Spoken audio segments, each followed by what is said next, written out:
In a previous video, we looked at how all anarchists agree that a future anarchist society would have certain common features. It would be based around sovereign individuals and will be characterized by the absence of authority, absence of the state, absence of religion, and will be non-hierarchical.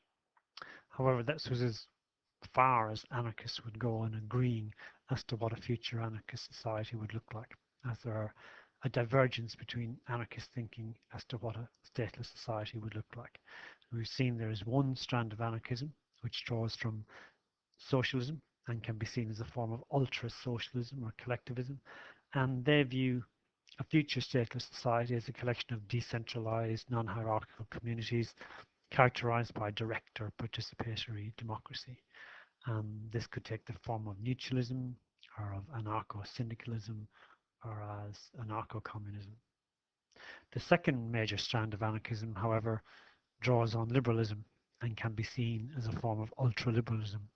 And for these anarcho-individualists, they see society as completely atomistic. It's merely a collection of free associating individuals, often characterized by market-based relationships. And it's this second strand, anarcho-individualism, that we're going to look at in this video. The first element of anarcho-individualism is that of egoism.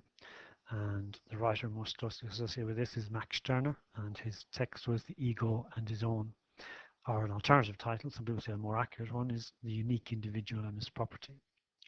Stirner argued that an individual's intellectual and physical capabilities were the equivalent to property ownership, and he or she had an absolute right to do with them as they act as they please, regardless of any conventions, laws, religious or moral principles. It's often called an anarchism of the mind. So for Stirner, argued that a stateless society would be a society of individualist egoists with the individual self or ego at the center of a moral universe, with each individual pursuing their own self-interest, acting as they choose, without any consideration for others or laws or social conventions. Stirner thought that rational self-interest would be the best guarantee of social order. Other anarchists, such as Tucker, argue that this extreme form of freedom or libertarianism could also work through the exercise of human rationality, with conflicts resolved through reasoned discussion, but also through a system of market exchange, through capitalism, which would allow free individuals to be brought into harmony with each other. As we mentioned before, whereas socialists see the capitalist system as the root of problems in society and the state as merely an agent of the ruling class within capitalist society, anarcho-capitalists disagree with this. In the saying, monopoly is the child of the state, not its father, anarcho-capitalists are arguing that there is nothing inherently wrong with capitalism. It is the corrupting influence of the state that corrupts capitalism. So monopoly, if you take that to mean is the worst aspects of capitalism, is the child of the state, not its father. So false with capitalism is the fault of the state, not its father. So if you get rid of the state, the corrupting influence of the state, there is nothing inherently wrong with capitalism. So therefore, we have another major section of anarcho-individualism, which is anarcho-capitalism.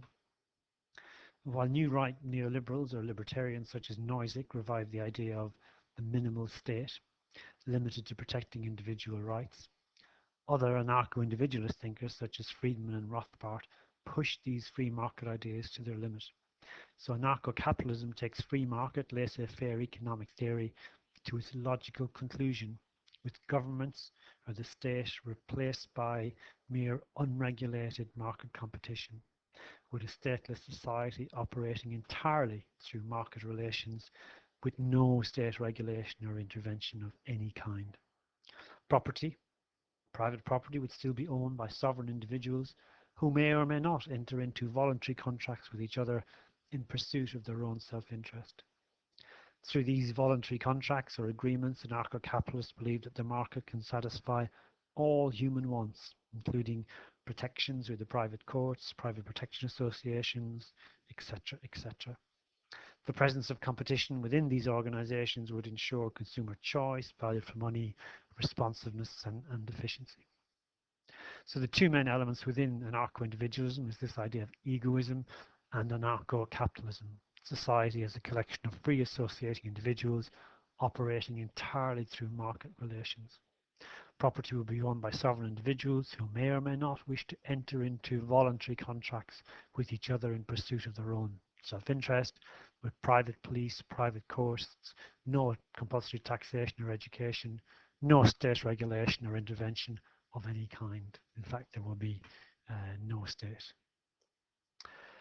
As we looked at before, whereas anarcho-collectivism has many similarities with socialism, it also has many divergences, and equally, while anarcho-individualism has similarities with liberalism, there is also many divergences between anarcho-individualism and liberalism.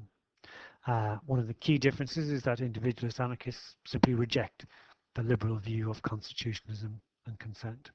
Constitutionalism for all anarchists is simply ineffective, as the absolutely corrupting nature of power means that state power is absolute evil and simply untamable.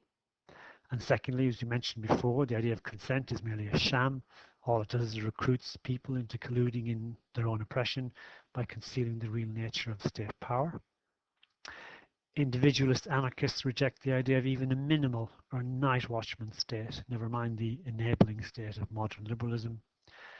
Anarcho-individualists say that all laws infringe on liberty, which is in contrast to the normal liberal view that the rule of law protects liberty. And anarchists are revolutionary, whereas liberals are reformists.